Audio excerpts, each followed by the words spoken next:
Hi, Jeff here for Overwatch 5.9.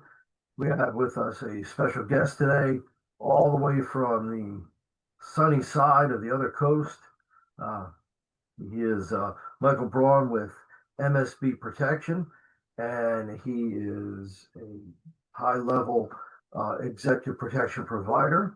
And he's going to discuss with us a little bit about his background, how he got where he is today, some of the misconceptions that are out there between what exactly executive protection is and what the rules are. We'll kind of get into that. We'll discuss a little bit about um, how one might get into executive protection if they wish to do that and what the differences are between that and the quote unquote bodyguard that many of you have heard about. And those in the profession will appreciate Michael's depth and understanding and his management style and the way that he runs his company. So we've had the opportunity to speak at length before. So he has agreed to be on the show. And thank you for taking the time out of your busy schedule and day to be with us, Michael. Yeah, thanks for having me, Jeff. Glad to be on.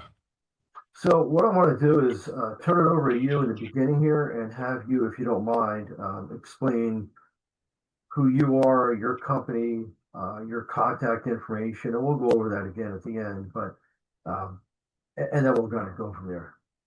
Yeah, my name is Michael Braun. I'm the founder and CEO of MSB Protection. I'm originally, as probably everyone can hear, I'm originally from Germany. I was a police officer in Germany with a special unit called USK for 7 years.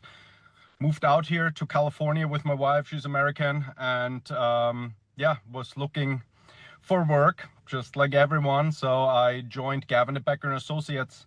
Ended up with Gavin de Becker and Associates. I was ended up being a detail leader very quickly. Within a year, I got my own detail. Was leading that detail for 12 years before I moved on and started my own company, and yeah, took my own clients. So yeah, that's in the short how I got into that. Yeah, well, I got great education, learned all the basic protection principles with Gavin de Becker. It's a great company, and yeah, now that what I learned there, I'm applying in my own company, and what I didn't like, I apply in my own company, and I make it better. So yeah, that's how MSP Protection was born. That's outstanding. So we'll talk a little bit about some of the regulations and maybe some of the ways it's run.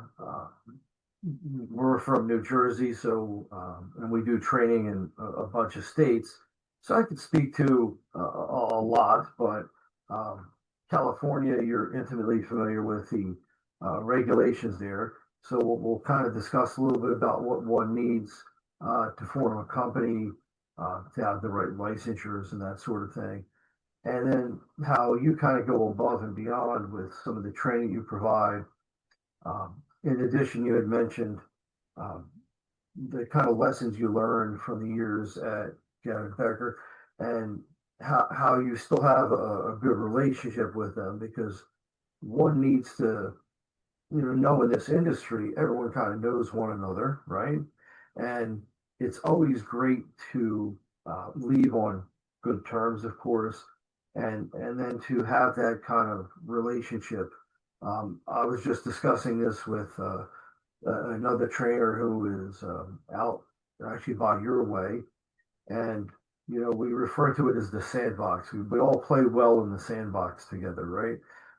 So it's a small world. We try to get to know one another, share resources and knowledge, and that's what we're doing today. So to kind of get back to that, when you came over from Germany, and I'm very familiar with Germany. One of my greatest friends in the world lives there. He is in, they call it close protection over there, as you know.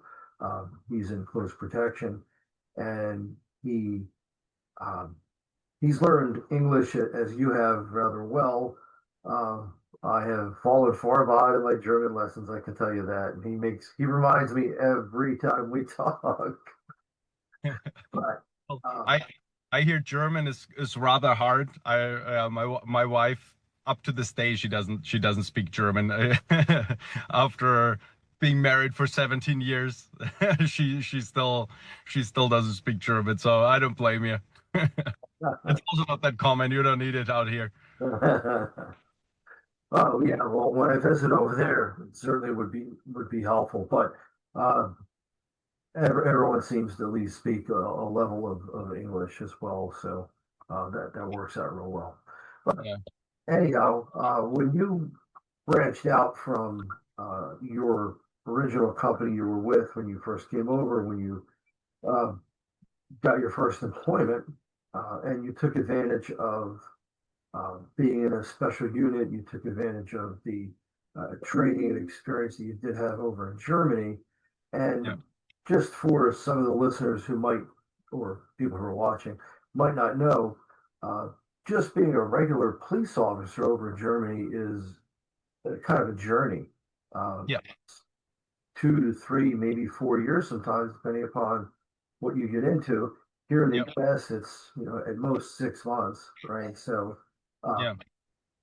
without giving away any operational secrets or anything, but if you don't mind, maybe just a little bit about how you became a police officer, how you got into the special unit that you did in the area of it was Bavaria, right? Yeah, it was Bavaria. Mhm. Yeah, being a police officer in Germany, or yeah, it's by state in Bavaria. It's pretty extensive. I mean, it's a 2.5 year total education, very law heavy, picking apart everything from the criminal code to the police code to the border code. Like, you have to really know the elements of each crime that you will encounter. Um, it's actually, if you go into the higher ranks, you get a law degree when you are a police officer in Germany. So after that, after my regular 2.5 years, when I wanted to join USK, I had to do a week of tryouts in like testing and interviews, etc. And then I had to do another 6 months after my regular police education of USK boot camp. Very militaristic there for 6 months. You wake up every day. It starts with 5 times 30 push-ups in the morning at 7 a.m. Then you go on a 17 kilometer run. It's, I mean, over 10 miles. Then you do all day long riot training, you do tactical training, and everything you do is always running, running, running. You're punished with push-ups. That's what your 6 months look like during this USK boot camp. It's really, you get fit when you do that. That's for sure. Was a great time though. I wouldn't want to miss it. It was really great time. And I was a competitive athlete. I was a boxer, kickboxer growing up. So it was right up my alley. I loved it. And yeah, after that, you get assigned to your platoons. There is one in Dachau, one in Nuremberg, and one in Würzburg.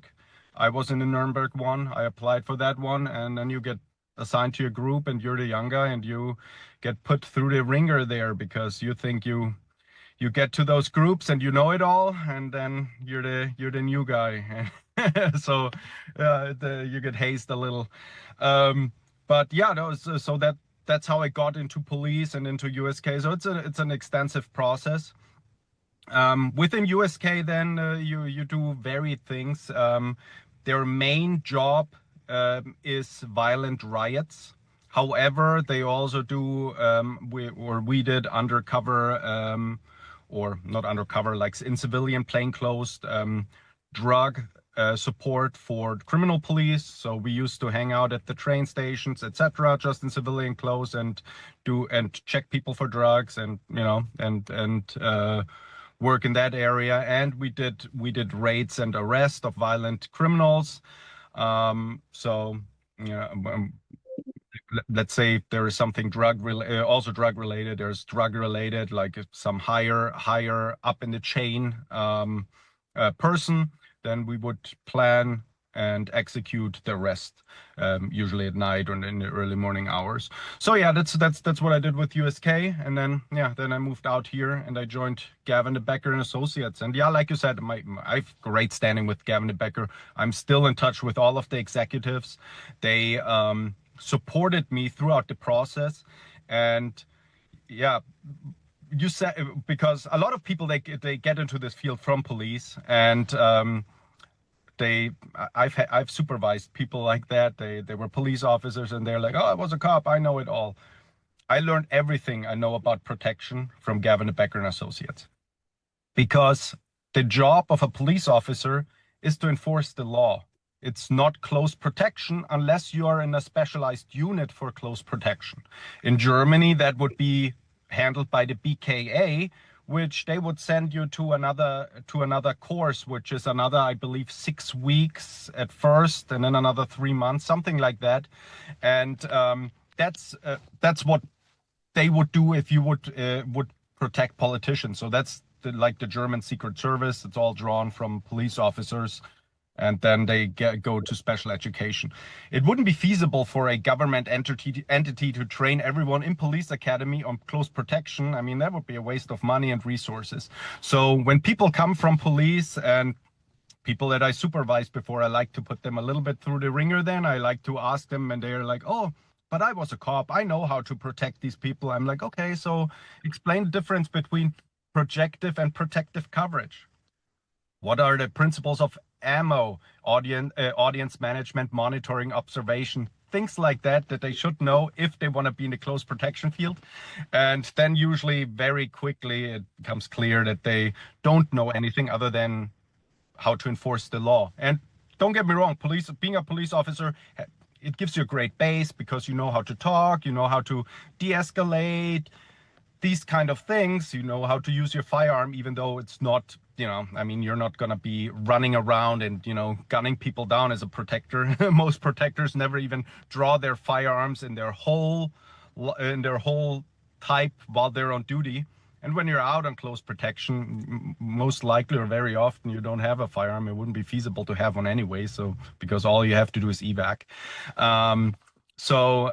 Yeah, that's usually when I encounter police officers, those are the things that I run into. But yeah, I know after so many years, I know how to deal with those. Yeah, and how to become a protector out here in California, because that was also one of your questions. So you need 2 licenses to work for a company. You need a California Guard card with BSIS, and you need a firearms permit. That allows you to work for a licensed PPO in an armed capacity as a private security, as a protector, or in any other private security position.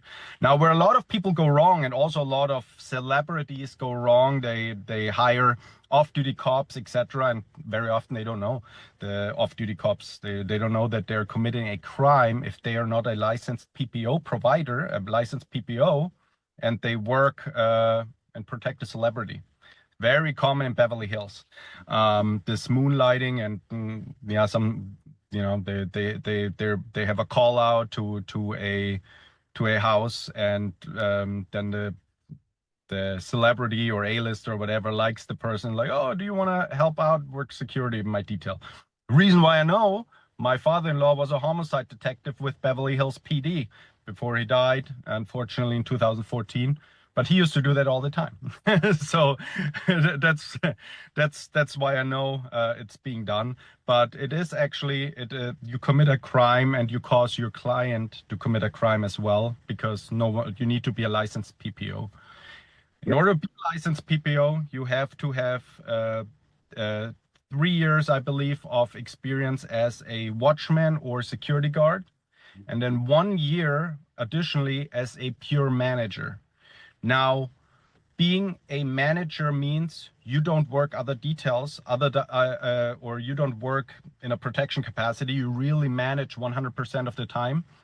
Otherwise, BSIS, the regulating body, they don't apply all of your experience towards management. So in my case, they applied for being a detail leader for every year 33%. So it needed another 3 years of management experience as a detail leader to even be able to apply for the PPO license. So yeah, that's in short. That's how you become a private patrol operator, and just the legality, just to clear that up, because it's still yeah, very misunderstood area.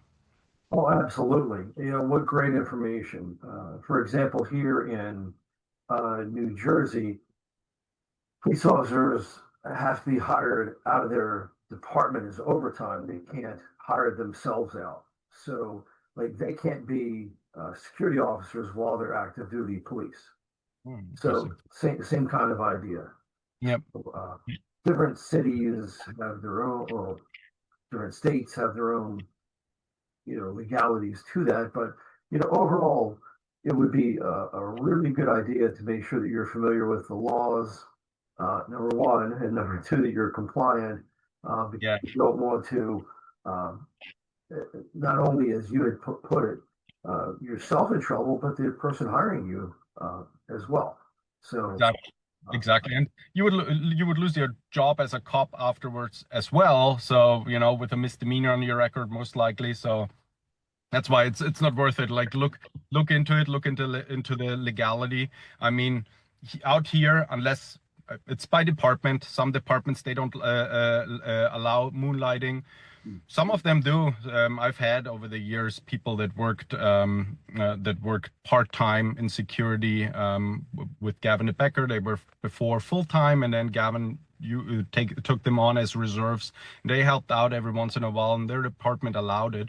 So, but you still need your California Guard card and your firearms permit to work for another licensed PPO. That's very, very important. Just because you're a police officer you're not also not allowed to just work as a private security. You still need your licensing.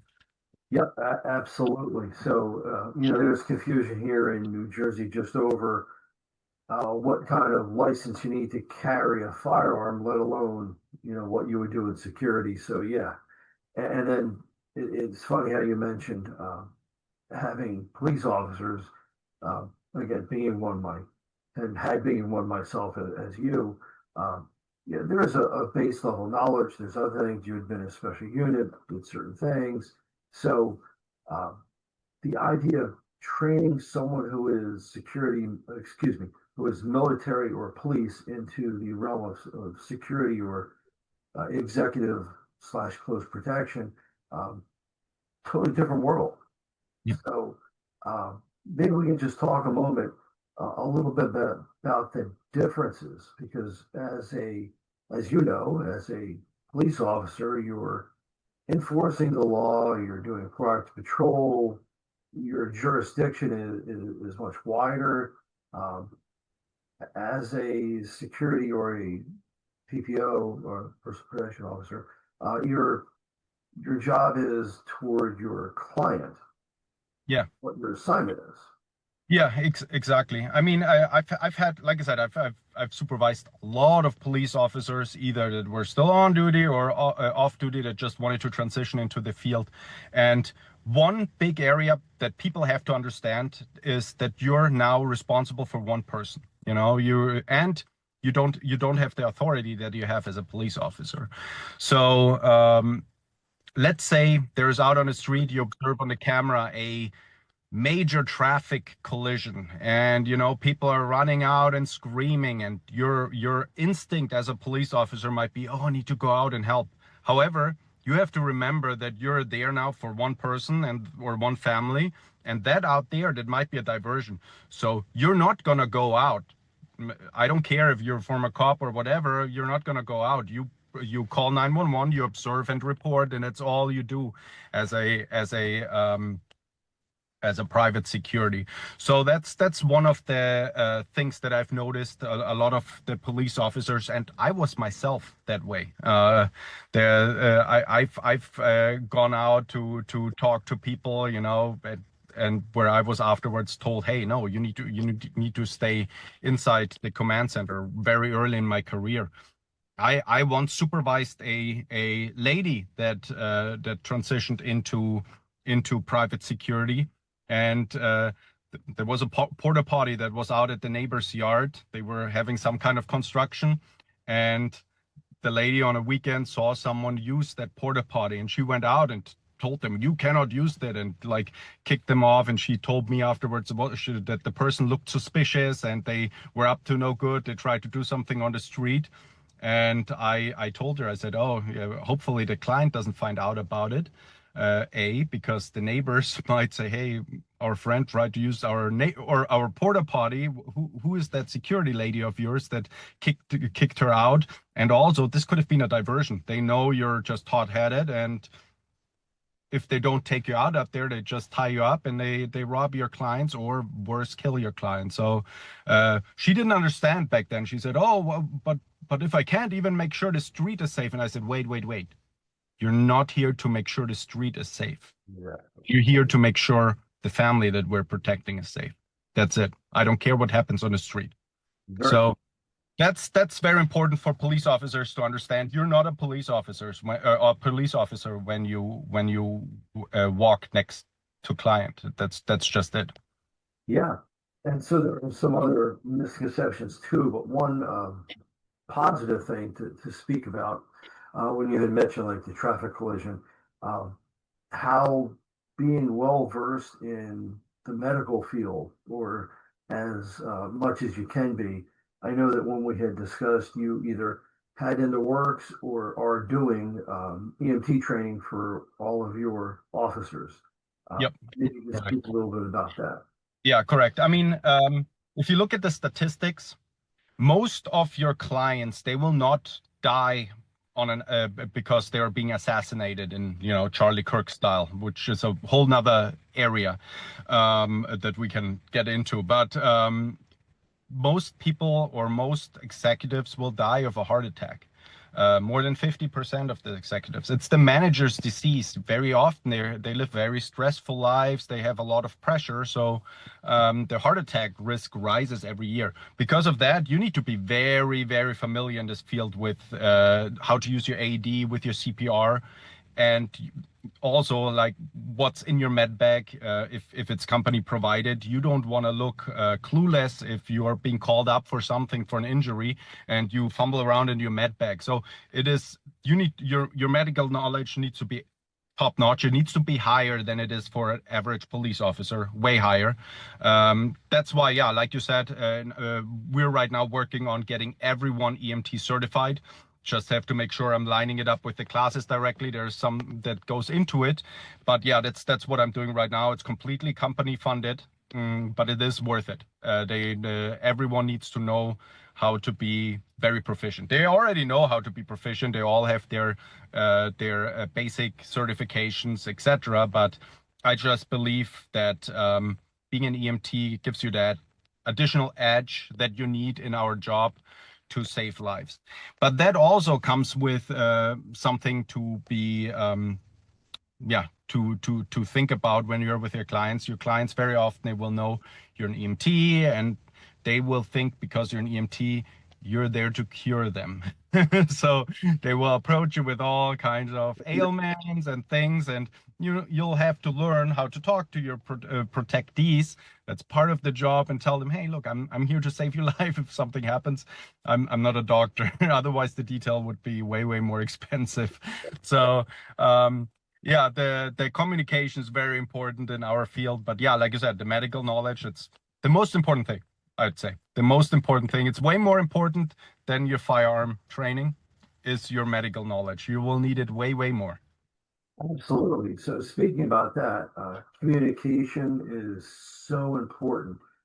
When I was running as a director of training for a billionaire's executive protection detail, uh, there have been people we had to have terminated because they didn't know how to speak to the client. They didn't know how to speak to the client's friends. They weren't very aware when they were out, and the client would say, well, at this point in time, we really don't want people to see you. You need to kind of blend in, but there are other times where it's perfectly fine to be okay and talk to people. So it's such a fine line to understand, and you need those skills. Yeah. And that's why personally I only take on full-time details, because that's the reason, because I want to know my clients and I want every one of my team members to know the clients, know their preferences, etc. You don't know that if you have a client that hires you for an EP detail, you don't know how to walk that fine line. Who should I talk to not be awkward? Who should I not talk to? What should I do? How should I react?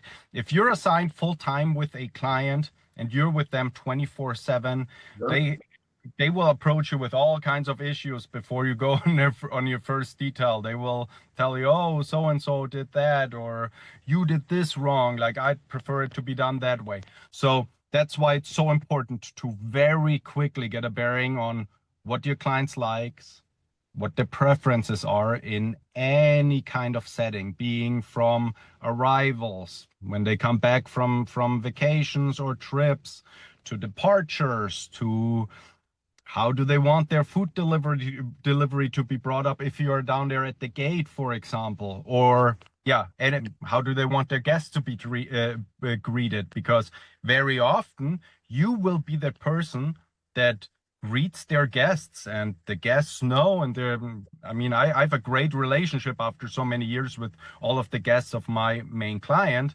so that I know them, they ask about me, so I know how to walk that fine line. Other people, though, I tell new guys, hey, don't talk the way I talk, because they know me that way. So you very quickly need to learn. That's very important, what your client likes and dislikes. You're there. You're not in a government entity anymore. If you were police or military, you're there just based on this person saying, yeah, I like him around me. If that person, a protectee, says, hey, I don't like this guy around me anymore, then you're gone, and there's nothing the PPO can do, because that guy pays the bills. So, Yeah. And you take a little step further, which is great that you provide, you were saying, EMT training now. Um, we talked a little bit about firearms. We'll talk a little more about that because there's a very common misconception about, yeah, firearms and executive protection that we'll get to, just so everyone who yeah, isn't in executive protection understands, because it's something even the police and military don't kind of get unless they're in that role. Uh, yeah, we'll talk about that, but uh, forming that team and paying well and taking care of your people uh, just speaks volumes because you don't want to have the turnover. You want to be able to groom people. You're spending time and money on training. So, what are some things that you've innovatively done or that you have taken from your previous employers, seeing that they've done, right, or that you may want to improve on? What yeah. are some of the things that you've instituted in NSP protection? Yeah. So what Gavin de Becker had really, really great health insurance coverage. Mhm. And I wanted to implement that as well and take it even a step further. So everyone in my company gets 100% health insurance covered for them and for all their family members. I was just notified yesterday, actually, that one of my guys, his wife is pregnant, and they're due in June of 2026. So that will help. That kid they will never have to pay health insurance out of pocket for the kid. I'll fund it. The company funds it, and it is the Anthem Blue Cross Gold PPO health insurance. So the second best health insurance that Anthem Blue Cross offers right now. Um, uh, that's just one of the perks that we. Other than that, also we, because I have a very small overhead. I pay more than any of the other companies around. Um, Everyone personally in my company, well, I don't want to I don't want to say how much they earn, Yeah. but yeah, but they are paid way more than what they would be paid with competitors. They have a very large 401k. They and I have a very extensive training budget. So because I'm so small, I'm able to meet with them once a week. Like we just do it together, and I'm able to do a call out, and I'm like, hey, who wants to train with me today? And it's very much non-pressure for those those meetups that we make. But then also obviously we have our scheduled trainings where they do their regular testing, etc. And I give them assignments on their shifts so that they learn also the theory behind protection, which is very important. And yeah, since you brushed up on the firearms part, I want to real quick get into that. So all of my guys, obviously, they're former law enforcement, former military. They all love to shoot, so I never have any shortage when it comes to fire going out and to the range, to Oak Tree Gun Club and shooting. Like everyone's always on board and likes that. But what people have to understand that are getting into that field is that your area of when you could use your firearm is so slim. It is really only existing when you're in a residential protection setting. Let's say you're protecting your client at their house, and at night you see a homeless person, and that homeless person that walks up towards a club. Yep. So yeah, so the firearms portion is let's say you are encountering a homeless person in a residential setting. You're protecting your client at their house, and you see that person walks over towards your principal with a screwdriver, some object where they could kill your client with. That would be a scenario where you could legally draw and use your firearm. Now, a lot of trainings and EP trainings always do these ballet-like moves where they move in front of their clients during a close protection setting and like take their clients under one arm with one arm and then they shoot one-handed and engage a threat. And I always ask, when would you use that? Let's say you're at the Oscars. Someone starts in the crowd shooting. That is one person in a crowd of many people. You're with a A-lister, some female that is very scared anyways. She starts jumping all over you, being scared, trying to hide herself behind you, pulling and tugging on you, and you're there with one hand trying to engage a threat in a crowd. You gotta be really good not to go into jail. Most likely you'll go to jail because your bullets, they will go everywhere except at the target. And most attacks, they're over in 2 seconds. That's why there was a book written, Just 2 Seconds, by Gavin Becker about that subject. In 2 seconds, they get about 6 rounds off. Pop, pop, pop, pop, pop, pop. And that's it. So that's why whenever they do these moves and these training runs, they are so far away from reality. But I get what these companies are doing. They it's a sales point. It looks fly, it looks good, and they can show the client, oh, look how my guys are training. Yeah. They know how to do that, and it looks super cool. But it's so far from reality. If someone engages your client and starts shooting, the only thing you're gonna do is cover your protectee and evacuate him to the car. And get out of the way. Yeah. Yeah. But it brings us to an important point that someone may not understand. Police probably understand because they would probably stand in the way and take the bullet or take the knife. But that's your job. You're signing up to be the one that's going to step in front if necessary while you're evacuating to potentially be shot or stabbed. It may happen. And it's one of the questions that I asked during my interview process, actually. I asked him, are you willing to take a bullet for your client? If someone says no, then that's not the job for them. Well, at least they're honest about it and saves a lot of time for everybody. During our interview process, I ask a set of questions. Also, I want to see, because especially if someone was in law enforcement, I want to get the fact out of them that they think they know it all. And then I can pivot into protection related questions, and very quickly, before I even take them on as employees, I put them in line, and I make them know that when they start with me, their learning in executive protection starts. Whatever they learned as police officers, it's a base. Of course, no one is a police officer and everything that they learned there is non-existent. Like I said, communication, conflict resolution, things like that, the protection mindset, the warrior mindset, being calm under pressure, all of that, they can apply to their job and private protection. But when it comes to the technical aspects of private protection, they're new. They're just as new as someone that might be hired from Target. if I were to take one, that worked at Target, it's just something that they didn't learn. So one of the questions that I like to ask anybody that does their interview with me: are you willing to die for your client? Are you willing to take a bullet for your client?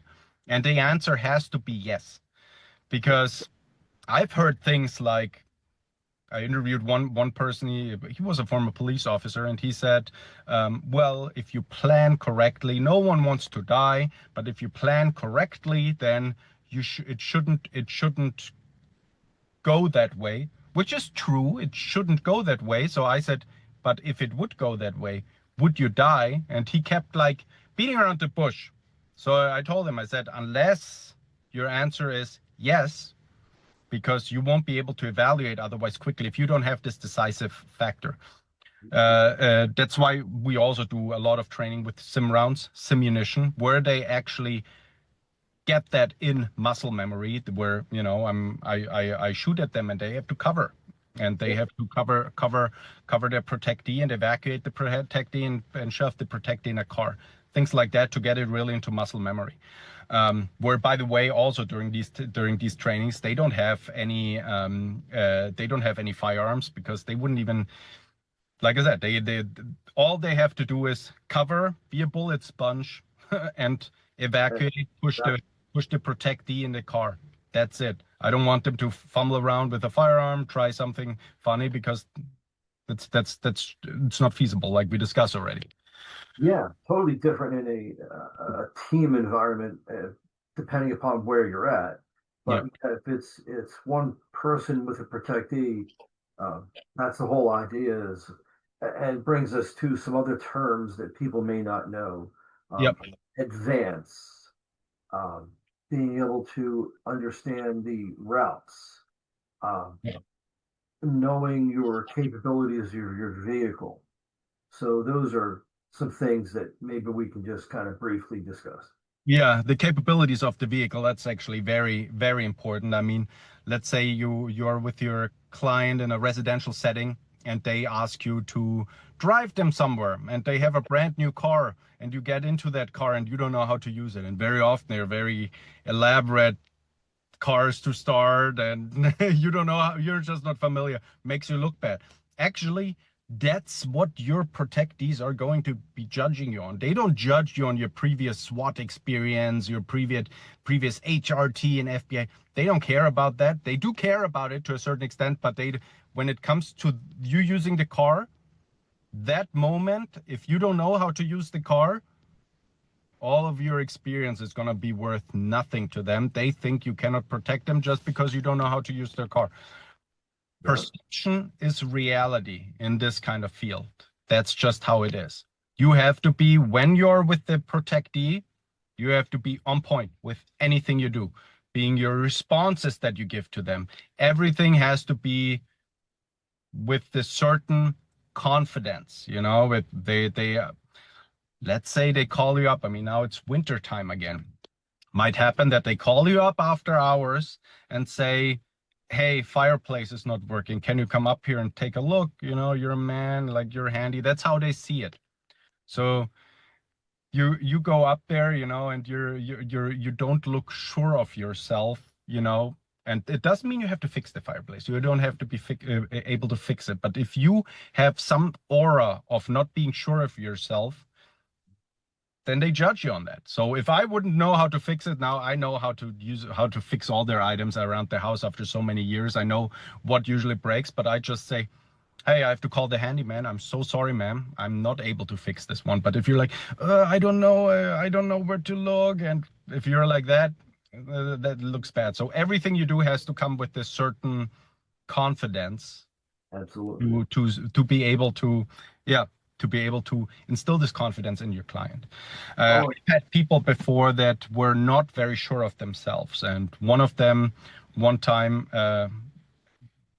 was asked to pick up a dog and bring the dog over, and they judged based on that. They said, "Oh, I think he was very nervous around me, and but I thought he was in the military, and I just don't have a good vibe." So that's why whenever you're with the protectee, you're performing. That's just it. You're performing. You have to be on point.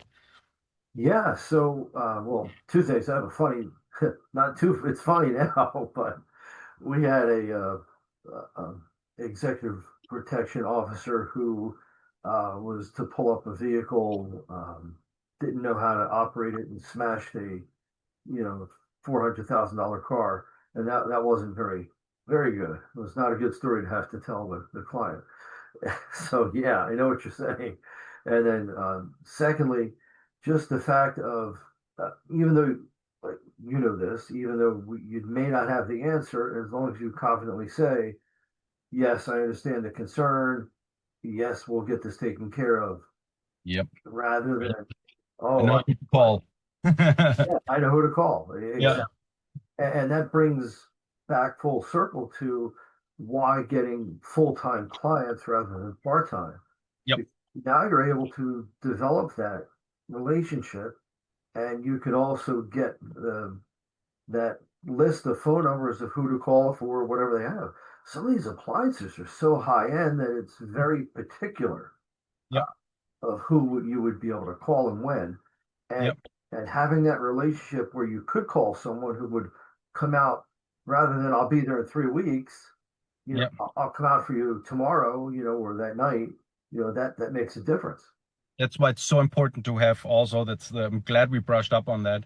You have to have, if you run a command center or a command post, it's sometimes called, at a client's house, you have to have all these phone numbers of all the vendors that are regulars. You need to be able to call them. You need to have their personal cell phone numbers, because your billionaire client won't take, oh, it's Saturday, we're gonna get someone on Monday. No, you usually have the company CEO on your either your personal cell phone in my case, or your command center cell phone, which we also have, and you call them and they show up that night, because they also know if they don't show up, that was the last time they worked with that client. That's just this high bar that has to be maintained in our line of work at all times.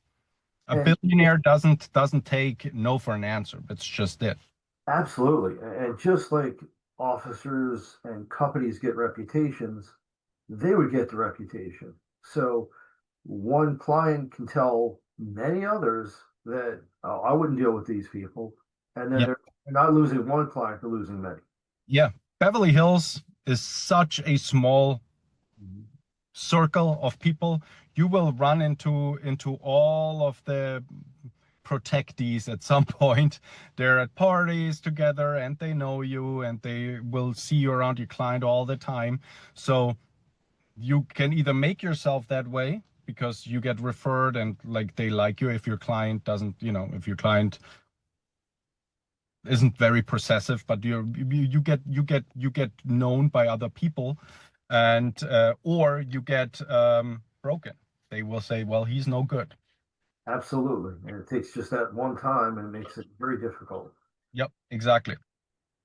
Having a former employer who supported you and then you went out on your own, that certainly speaks volumes of your work and yourself. And then it sounds like you build a very good team Yep. where you provide the right pay, the right training, the right knowledge to make everybody successful. Yeah, and it's actually I go a step further. It's something that we in our previous discussion didn't talk about. I even sponsor international talent. I'm actually currently in the sponsoring process of a German police special forces guy that I've known for many years, and I'm in the process of sponsoring him an EB3 visa. So I want the clients out here to really have the best of the best, and that with that I don't shy away from costs. So that's something that I also do as a company, in addition to paying more than anybody else around and providing all these benefits that we're provide on a company level. Oh, that's excellent. So KSK or no? No, he's PS9? BFE plus unit Ah, leader. uh, So yeah, yeah. So, well, we're throwing out these acronyms that people yeah, may or may not know, but yeah, mm, there are different entities within the military or police that yeah. are higher level.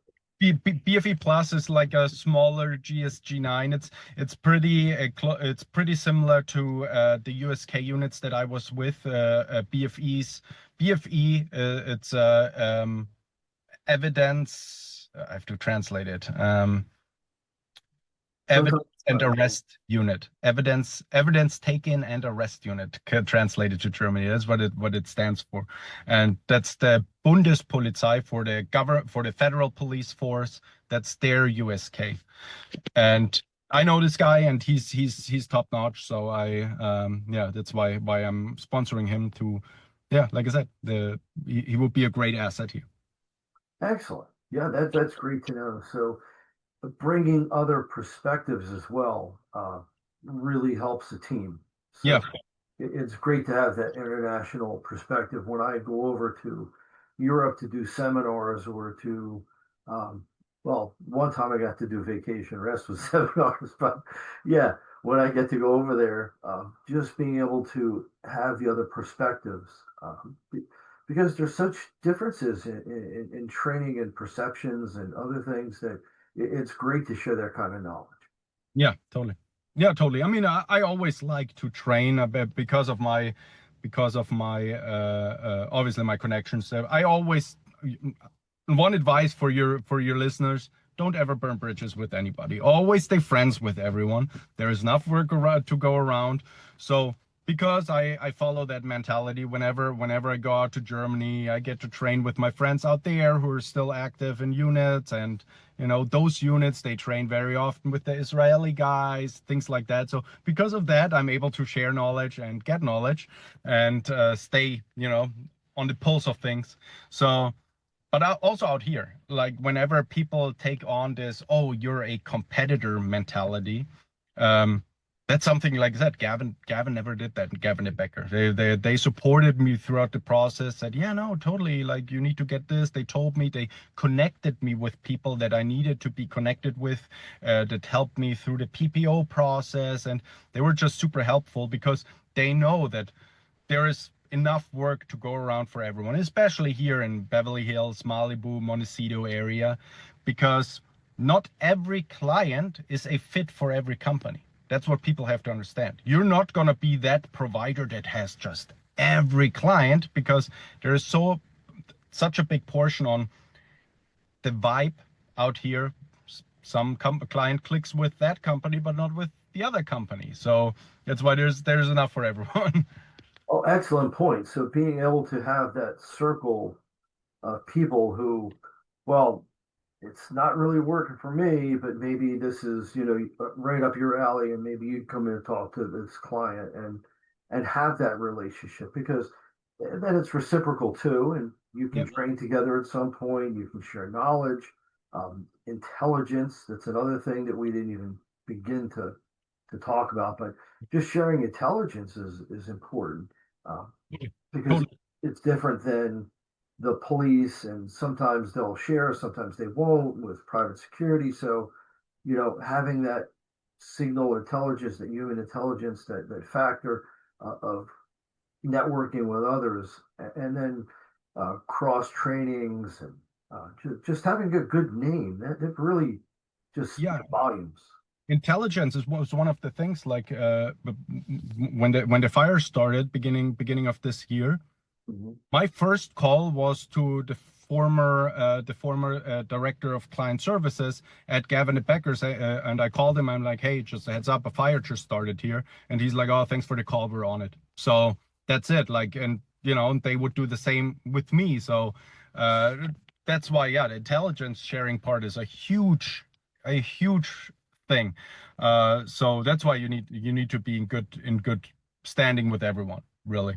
And like you said, let's say I have a client right now, a part-time client that says, hey, I only want someone a few days a week, which is something I'm not going to take on. But I know companies that specialize on that type of client, that have a lot of part-time clients, and they only want these short time engagements. So I refer them over to them. Right. And if they have someone that they have full time, then they're like, oh no, they have more of part-time employees, so they refer them over to us, so that because I can provide a consistent team, and that's how it works. But that's one company that I know that only does the short-term stuff. And I actually use them if we have stuff like during fire coverage.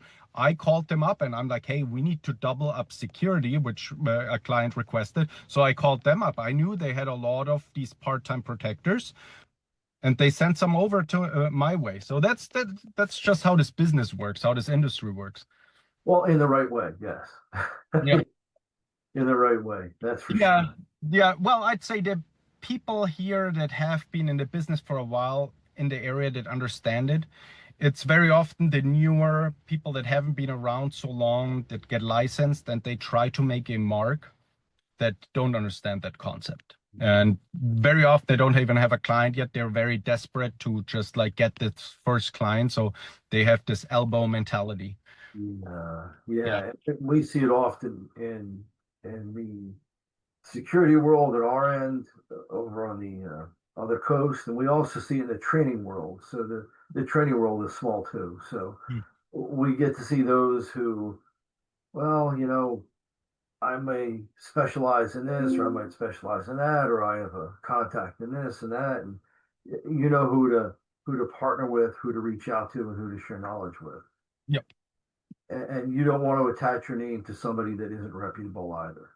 Totally. Because your client is going to judge you if they give you a part-time protector, for example, during the fires, and the person is garbage, then your client will associate that person with your name. So yeah, no, you have to know these companies that you're referring to. That's the main part. But that's why also like events and like ASIS events, etc., are so valuable, because you get to know people in your circle actually. Yeah, so a short plug for a friend of mine who is now on one of the boards for ASIS. Uh, they have a free resource called Operation Career Change, Mm-hmm. and they will provide free resources for military and police who are transitioning into the world of security, uh, and not necessarily executive protection, but security per se, and because one has to get their start somewhere. Unless you've been in that kind of unit, it's very hard just to transition right into executive protection. Yeah. But it's called Operation Career Change, and they provide free resources right through ASIS. What a great organization! I'm glad you brought them up. That was unsolicited, by the way, because my friend is going to say you told him ahead of time to say something, and no, Don't that's remember. that's great. Yeah. Yeah, that's Yeah. super. I'm a member, but because you brought it up, police officers actually that transition into the field out here, there are a lot of these smaller companies that don't do things correctly. For example, what a lot of people will offer, they will offer to hire you as 1099s, and I still encounter it from resumes that I'm getting, and I ask them and I dig deeper. I'm like, oh, in what capacity do you work? And they're like, I work as a 1099 protector. If anybody here in California offers you to work as a 1099 protector, you have to run. Because again, you as a 1099 means you're a freelancer. And as a freelancer, you would need your own PPO license, because you are pretty much supervising yourself as a 1099. So it's illegal. and it's illegal for everyone involved. And a company that does that, you just will know, okay, they're no good. They're just getting started. They want to put you on the roster as a 1099 protector. They go out, market hard, and will get you for a 1-2 day detail somewhere with some wrapper. That's usually how it works. So run away if someone offers you that as a police officer. It's not worth to lose everything that you worked for a long time. What great advice. And what also comes along with that is the proper insurance, Exactly. as well. So that's often taken for granted that, oh, they're hiring me, but you're not covered if you're a 1099. Exactly. And that's the reason why they hire you as a 1099, Yeah, because the workers' compensation insurance in our business, it's very large. I mean, it's somewhere between $8 and $14 per $100 payroll. So it's compared to other companies, a normal administrative company will pay maybe $2 or $3 per $100 payroll. So that's why they want to save that to be able to stay super competitive and underbid all the competitors, because that payroll insurance is a large portion. And very often they're not licensed correctly, so they're not PPO, so they don't have the requirement of having a liability insurance, which armed liability insurance is another very big item, because it's a specialty insurance company that insures you. And yeah, you can pay anywhere between 40 to 80,000 per detail for that liability insurance. So it's yeah, a lot of people that get into this field, and I'm not saying they're bad. I'm not saying they do it all with like bad intent. They don't look into the legality. They are like, oh, maybe I was a former cop. Let me start my own security company. I know a lot of people in the area, not a lot of wealthy families. They need protection. If I call them up, they will switch over to me. And they don't know the legality, so they do things the wrong way. But I encounter it a lot. So I see it in resumes, and when I dig deeper, they're like, oh, just recently had one that was a 1099 employee, and I educate them then on the fact of how it should work, because he also dropped. He's like, hey, I wanna because I told him, hey, I only take full-time career people that only work for me. And so we got into talking, and he's like, yeah, I'm about to start my own LLC. Thanks for telling me that. I'm like, oh, own an LLC for what? And he's like, oh, I want to start my own protection company. And I was like, oh, really? So you're a PPO? And he's like, oh, no, what is that? And I was like, well, it's a private patrol operator. And so, yeah, it came down to he just wanted to start an LLC, wanted to start his own protection property company, because he used to work for a female rapper here in the right. area. So that's how a lot of people think about this business. And that downgrades the protection business a lot. That's why anybody that works for me only works for me. They're not moonlighting anywhere else, but they're working for me. They're professionals. They're very well paid, and I always work on, if the clients, obviously, it's always what the clients pay. If the clients are willing to pay more, and I negotiate with them more every year, raise the rates, etc., so that I can pay my guys better and provide better benefits. So that's something that I'm constantly working on. Well, as you know, in this business, you get what you pay for. Literally. Exactly. Literally. Yeah, Yeah. exactly. And right now I'm working on that, because right now, the end of the year, all the insurances came back. I know now how much I may have to pay more next year. Health insurance went up by a certain degree, liability insurance, the workers' comp. So I negotiated hard with insurance agencies. I've got a great workers' comp insurance. Like I said, usually it's between $8 and $14 per $100 payroll.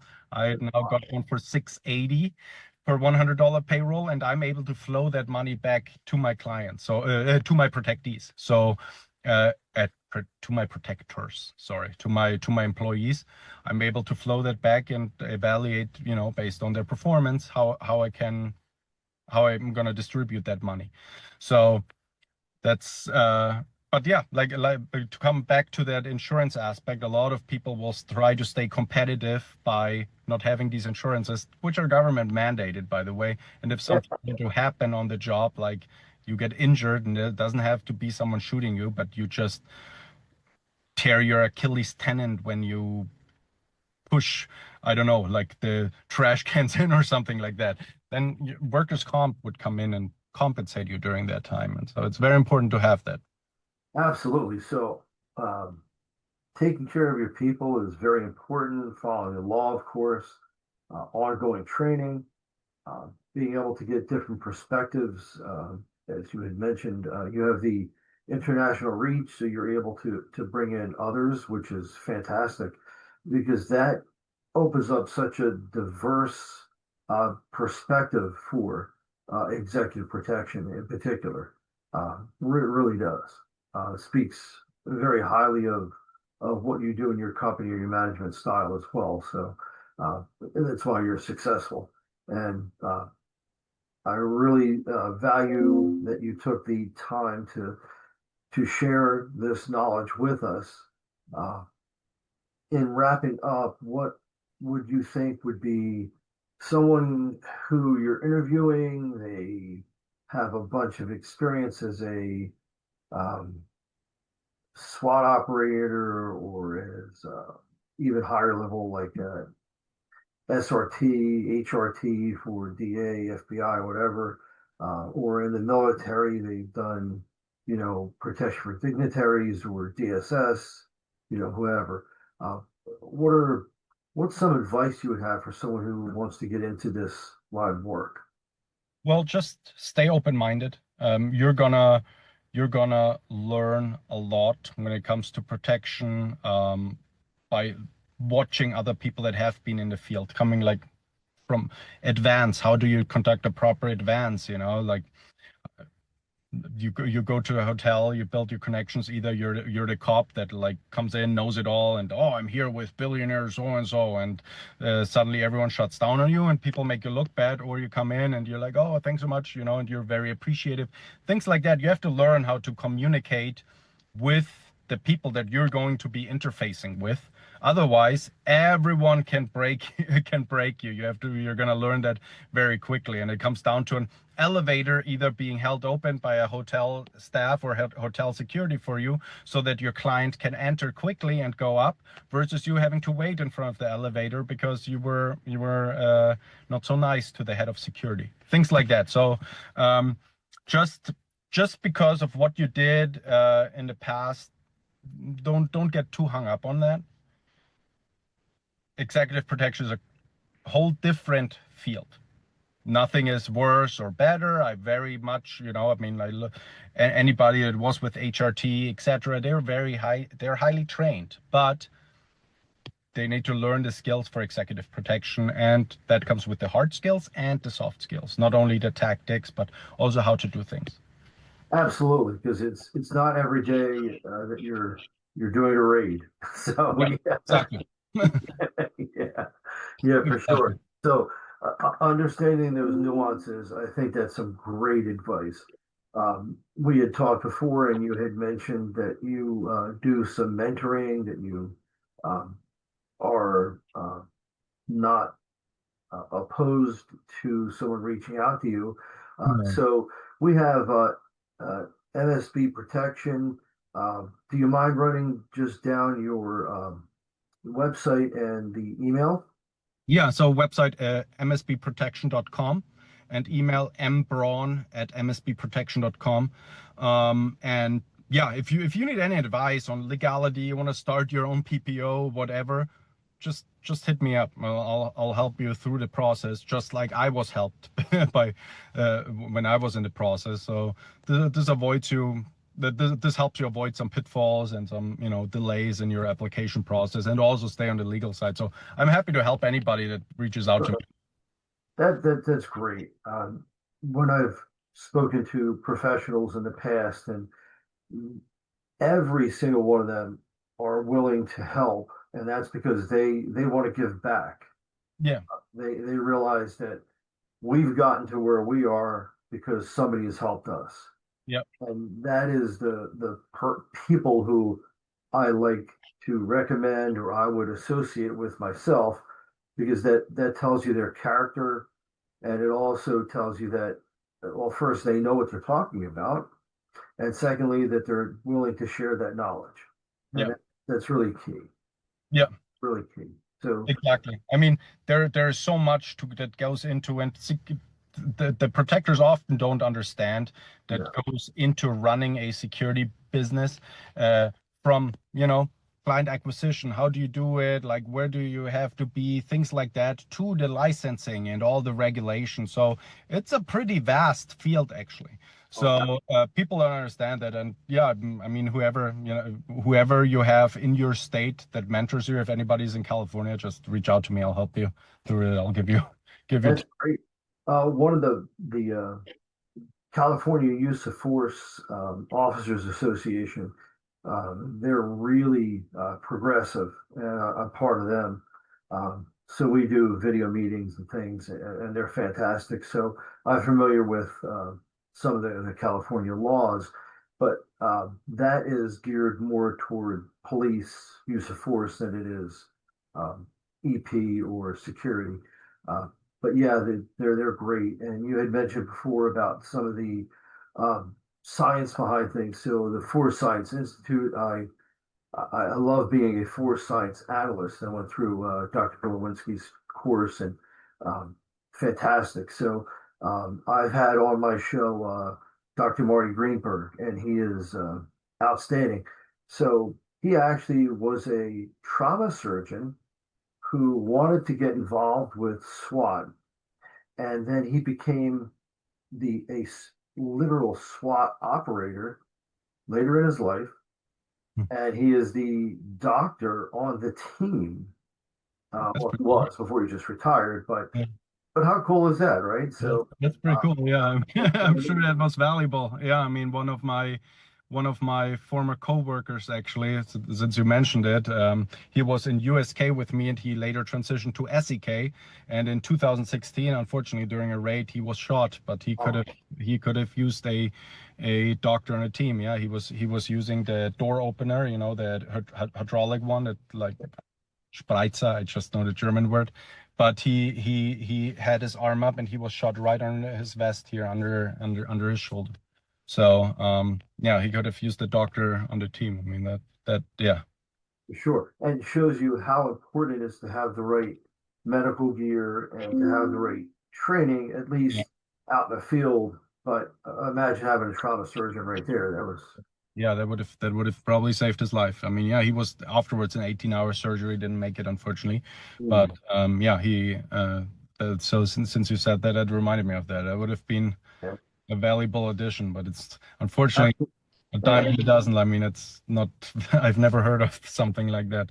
Yeah, it was really a cool story. So it's in a couple of podcasts we've edited already, a couple that are in the back burner, but he wrote a book, so um, I'll get I'll talk to you offline about that Yeah, later, what he's done. But he brings up some great points. But you did too. Thank you so much. Um, Offering the things that you do for your clients and your workers is just amazing. So um, thank you for taking the time to be with us. thanks for Really having me. appreciate that. I know it's a little early on California time right now, but thank you. I'm looking out at a hazy sky with frost on the ground Well, out here. So for your viewers, you can see the California. yeah, palm trees and sunshine. Uh, Yeah, Wonderful. it's pretty chilly though. It is great. So thank you. And a quick shout out. I sometimes wear different shirts to represent different companies that have been friendly to us. This is our I got your six. I don't know if you can see it, Michael, because I'm far away, but it's Here we go. Yeah, I can see it. Yep. I got your six from the we call it well it's national. It's the Thin Blue Line USA. Hmm. So little shout out for them. Uh, Yep. so thank you for representing your company, MSP Protection, mspprotection.com. Um, Thank you, Michael Braun. Um, Really, once again, sharing that knowledge and kind of dispelling some of the myths that are out there, I think are really key. And then letting people know if this is the direction they want to go in, that there are avenues to do this. Uh, Yeah. yeah, for sure. Yeah, I'm actually in talks with them. I'm writing a I'm gonna write a blog post. I've been talking to them 6 months ago, and I'm on the roster to write a blog post for ASIS 2 in June. So about a topic Oh, about software development, because that's a hobby of mine that I've done since I was little, and I whenever I have time, I write software for our business. Right now, I'm working on a visitor logging system, and I talked to someone at ASIS at a meeting, and he was like, "Oh yeah, no, I'm just gonna for our business. I just pay people on Upwork to overseas, and they do it for super cheap. Why would I pay someone?" That's a security risk, and that's what people have to be aware of. Because if you have someone in India write your software and you're protecting a A-lister out here, that person, when they debug things, and there is no bug-free software, they're going to look into the data of your client. So that's another discussion. Maybe we can have another talk about that. oh, So that's I'm going cool. to write a blog post about that on ASIS. Oh, And that's really neat. Yeah, I'm on a couple of committees, one with the military and one with law enforcement for ASIS. So uh, yeah, they're a great organization. So yeah, we're going to be doing things in the future, and I'll let them know about your software idea because that is great. And we didn't really even touch that subject. We barely touched the training subject, which is near and dear to my heart. I love the training stuff. So, yeah, maybe we'll have you back on a glitch-free other time that if you get the opportunity. Um, Sometimes towards this part of the year, it gets busier for you. I understand because of the holidays and things like that. But we'll talk about that later. But sounds good. once again, thank you so much. Have a Thanks for safe, having me. great day, Yep, and thank you. really appreciate you being on the show. Yeah, thanks so much for having me. It was a pleasure. Thank you. All right, I'm going to stop the recording because this time it's working.